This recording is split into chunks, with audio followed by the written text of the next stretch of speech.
ജാസ്മിനും അർജുനും ശ്രീതൊക്കെ സംസാരിക്കുമ്പോൾ ജാസ്മിൻ പറയുന്നുണ്ട് അർജുനോട്, ഞാനും നീയും പുറത്തു പോകുന്നതാണ് സായിയൊക്കെ പറഞ്ഞിട്ടുണ്ടായിരുന്നത്. ഈ സായിയുടെയും സിജോയുടെയും ഒക്കെ പ്ലാനിങ് കുറച്ച് ഓവറാണെന്നാണ് അപ്പൊ ജാസ്മിൻ പറയുന്നത്. ഒന്നോ രണ്ടോ പ്രാവശ്യമൊക്കെ പ്ലാൻ ചെയ്ത് ഇങ്ങനെ ഒരു കാര്യം പറയുമ്പോഴൊക്കെ ഒരു രസമുണ്ട്, കേട്ടോണ്ടൊക്കെ ഇരിക്കാം, അതൊക്കെ. പക്ഷെ ഇത് ഏത് സമയം ഇതാവുമ്പോൾ ഇത് ആളുകൾക്ക് ബോറടിക്കും. ശരിക്കും നമ്മൾക്ക് തന്നെ ഇത് ഭയങ്കരമായിട്ട് ബോറടിച്ചില്ലേ, പിന്നെയാണ് ഇത് ആളുകൾ എങ്ങനെ കേട്ടോണ്ടിരിക്കണേന്നൊക്കെ. അത് ജാസ്മിൻ പറഞ്ഞത് എന്തായാലും കറക്റ്റ് തന്നെയാണ്.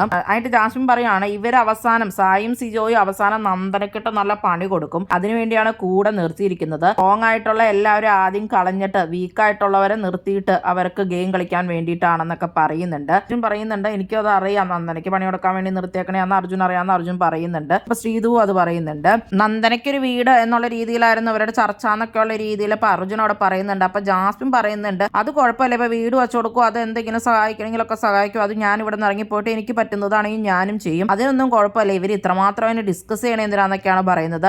അപ്പൊ അർജുൻ പറയേണ്ടത് ഗെയിംസും കാര്യങ്ങളൊക്കെ ഡിസ്കസ് ചെയ്യുകയാണെങ്കിൽ രസമാണ്, പക്ഷെ ഇവർ ഈ നോമിനേഷനെ പറ്റി ഇങ്ങനെ കുറെ പറയുന്നത് ആർക്കും ഇഷ്ടപ്പെടുന്നില്ല. രാവിലെ തൊട്ട് വൈകിട്ട് വരെ ഇവരിരുന്ന ഏത് സമയം ഓരോരുത്തരെ കാണുമ്പോൾ അവർ പോകുന്നില്ലേ പറഞ്ഞുകൊണ്ടിരിക്കുന്നത്. അതുകൊണ്ട് ഇവർക്ക് ജാസ്മിനും അർജുനൊന്നും അത് ഇഷ്ടപ്പെട്ടിട്ടില്ല. അപ്പൊ അർജുൻ പറയുന്നുണ്ട്, മിക്കവാറും നന്ദന പോവാനാണ് ചാൻസ്, പിന്നെ സായിയുടെ കാര്യത്തിൽ എനിക്കൊരു ഇതുണ്ടെന്ന് ജാസ്മിനോട് പറയുന്നുണ്ട്. ജാസ്മിൻ പറയുന്നുണ്ട്, സായിയുടെ കാര്യം എങ്ങനെയാണെന്നുള്ളത് എനിക്ക് അറിയണം, നോമിനേറ്റ് ചെയ്ത് അതിന് വേണ്ടിയിട്ടാണെന്നൊക്കെ. എന്നിട്ട് ജാസ്മിൻ പറയാണ്, വലിയ മാസമാണെന്നോർത്ത് ഇവിടെ കാണിച്ചു കൂട്ടുന്നതൊക്കെ ഒരു മാസമായിരിക്കില്ല, പുറത്ത് നേരെ തിരിച്ചായിരിക്കും എന്നുള്ളത് എനിക്ക് അനുഭവമുള്ളതല്ലേ, ഞാൻ പണ്ട് എന്തോ വലിയ സംഭവമാണെന്നോർത്ത് കാണിച്ചുകൊണ്ടിരുന്നത്, അതൊക്കെ വെറുതെ ആയി പോയായിരുന്നു. അപ്പൊ അതുപോലെ തന്നെ ആയിരിക്കും എന്ന് പറയുന്നുണ്ട്. അപ്പൊ ജാസ്മിന് സായി പോകുമെന്ന് ഉറപ്പുണ്ട്, അതുപോലെ തന്നെ അർജുനും ഒരു തോന്നലുണ്ടെന്ന് തോന്നുന്നു.